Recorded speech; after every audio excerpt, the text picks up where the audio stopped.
মনে রাখো, এই দুনিয়ার বাজার থেকে তুমি বাজার করে নাও, এই বাজার কিছুদিনের মধ্যে বন্ধ হয়ে যাবে।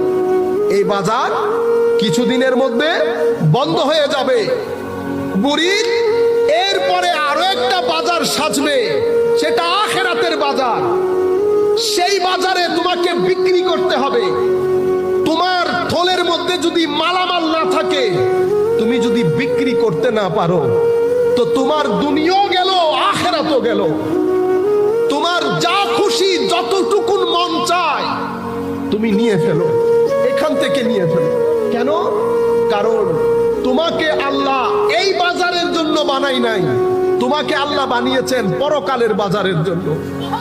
আমরা মানুষ, আমরা মুসলমান, আমরা দুনিয়ার বাজারের মধ্যে এমন মত্ত হয়ে গিয়েছি, আমাদেরকে দেখলে মনে হয় এটাই শুরু, এটাই শেষ।